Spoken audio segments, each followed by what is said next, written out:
warahmatullahi wabarakatuh. Yang terhormat Bapak Prima Sadewa SPD MPD selaku dosen pengampu mata kuliah Statistika Inferensial. Kami dari kelompok 11 kelas 03 SAKP 015 yang beranggotakan Tri Ramadhani dan Alivia Faria Rahman. Kami di sini akan mempresentasikan materi tentang reliabilitas instrumen penelitian. Pada materi pertama akan disampaikan oleh saya sendiri, Tri Ramadhani. Pengertian reliabilitas instrumen penelitian.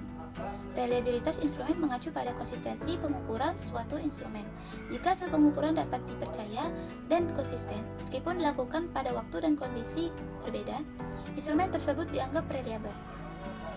Menurut Ellen Danian 1979, instrumen dinyatakan reliable jika skor yang dihasilkan mendekati skor sesungguhnya dari subjek penelitian. Reliabilitas juga dapat diukur melalui koefisien korelasi antara dua skor dari instrumen yang paralel.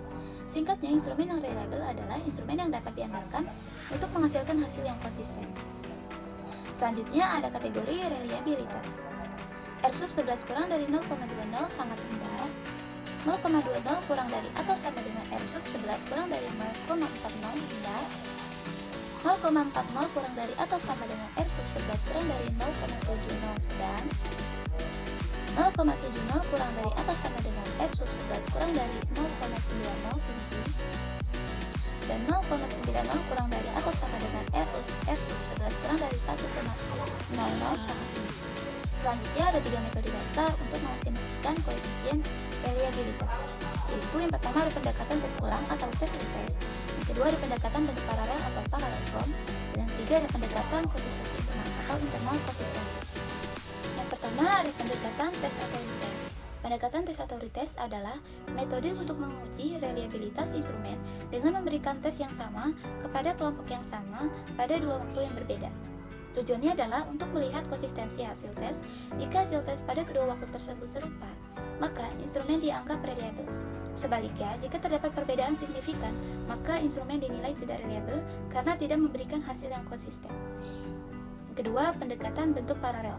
Menggunakan dua tes yang setara dalam hal jumlah item, tujuan, dan indikator untuk menguji reliabilitas instrumen.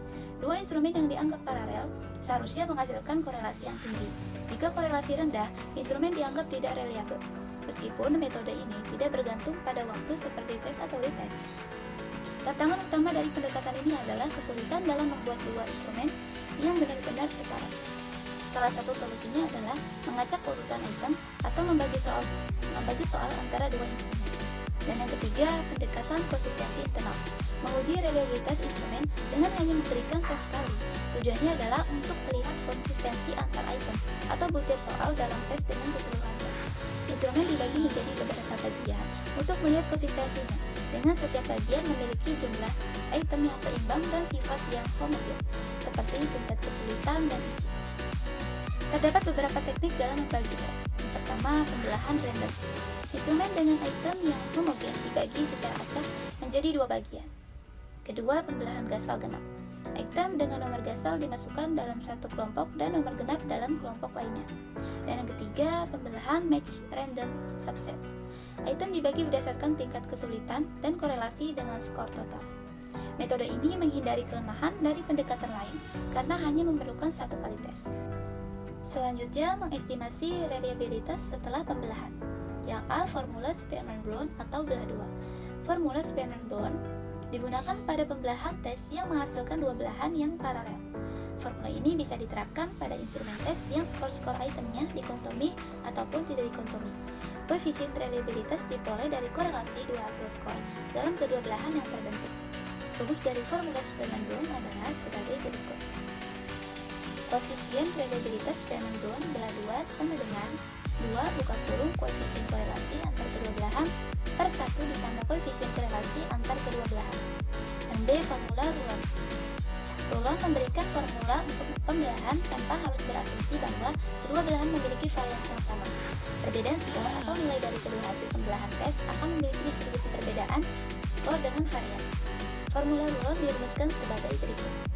Koefisien reliabilitas Rulon sama dengan 1 dikurang varians perbedaan skor kedua belahan per varians skor tes. Untuk materi selanjutnya akan dijelaskan oleh rekan saya. Baik, selanjutnya ada C, koefisien alpha A atau Corn Batch. Formula koefisien alfa untuk mengestimasi reliabilitas instrumen dengan belah 2 dirumuskan sebagai berikut. 1 dikurang varian skor belahan 1 pangkat 2 ditambah varian skor belahan 2 pangkat 2 dibagi varian skor tes pangkat 2. D. Koefisien alfa formula umum. Pembelahan tes tidak selalu harus dibagi menjadi 2. Pembelahan bisa dibuat menjadi 3 belahan, 4 belahan, dan seterusnya. Bahkan belahan tes bisa dibuat sebanyak butir soal rumus formula umum. Koefisien alfa adalah sebagai berikut. Banyaknya belahan tes dibagi banyaknya belahan tes dikurang 1 dikali 1 dikurang jumlah varian J pangkat 2 dibagi varian skor tes pangkat 2. E. Formula Kruger-Richardson. Jika tes memiliki sedikit item dengan skor dikotomi, pembelahan menjadi 2 bagian seringkali menghasilkan bagian yang tidak setara, mengurangi akurasi reliabilitas. Rumus formula KR20 adalah banyaknya belahan tes dibagi banyaknya belahan tes dikurang 1 dikali 1 dikurang jumlah P dalam kurung 1 dikurang P dibagi varian skor tes pangkat 2. Kruger dan Richardson memberikan formula atau rumus estimasi reliabilitas yang ke-21 atau dikenal dengan menggunakan KR21. Rata-rata perhitungannya harga dari keseluruhan item. Rumus formula KR21 adalah banyaknya belahan tes dibagi banyaknya belahan tes dikurang 1 dikali 1 dikurang jumlah rata-rata P dalam kurung 1 dikurang rata-rata P dibagi varian skor tes pangkat 2. F. Formula Kirchhoff untuk belah 3. Tes dengan jumlah item yang tidak genap tidak dapat dibagi menjadi 2 bagian yang setara, sehingga asumsi R ekuivalen tidak terpenuhi dan rumus alfa tidak dapat digunakan sebagai alternatif. Tes dapat dibagi menjadi 3 bagian jika jumlah itemnya banyak dan itemnya homogen. Rumusnya adalah S12 dikali S13 dibagi S23 ditambah S12 dikali S23 dibagi S13 ditambah S13 dikali S23 dibagi S12 lalu ditambah 2 dalam kurung S12 ditambah S13 ditambah S23. G. Reliabilitas belah 2 dengan panjang berbeda. Jika tes hanya dapat dibagi menjadi 2 bagian yang jumlah itemnya tidak sama, koefisien alfa tidak bisa digunakan untuk estimasi reliabilitas karena tidak memenuhi asumsi R ekuivalen. Rumus yang diusulkan oleh Feld untuk mengestimasi reliabilitasnya adalah sebagai berikut. 4 dikali S12 dibagi diferensiasi standar skor tes pangkat 2 dikurang dalam kurung S1 pangkat 2 dikurang S2 pangkat 2 dibagi S2 tutup kurung pangkat 2.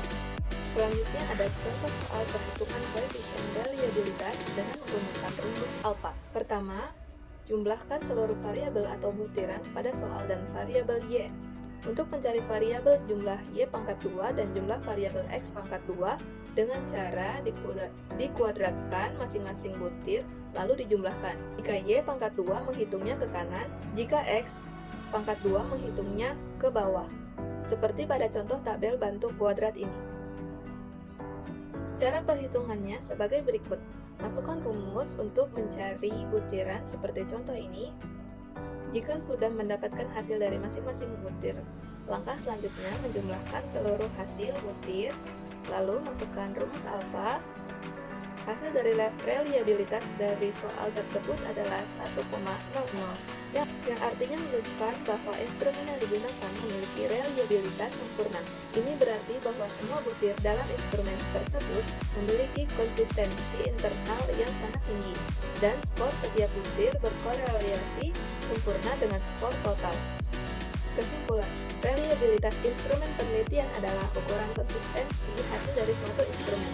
Instrumen yang reliable memberikan hasil yang stabil dan dapat dipercaya. Pengujian reliabilitas dapat dilakukan dengan metode seperti tes retest, antar penilai, belah 2, atau konsistensi internal yang bertujuan memastikan instrumen memberikan hasil yang konsisten pada setiap penggunaan.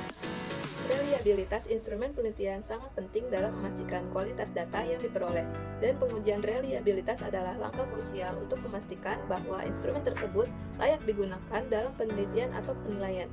Sekian dari kelompok kami, kurang lebihnya mohon maaf. Wassalamualaikum warahmatullahi wabarakatuh.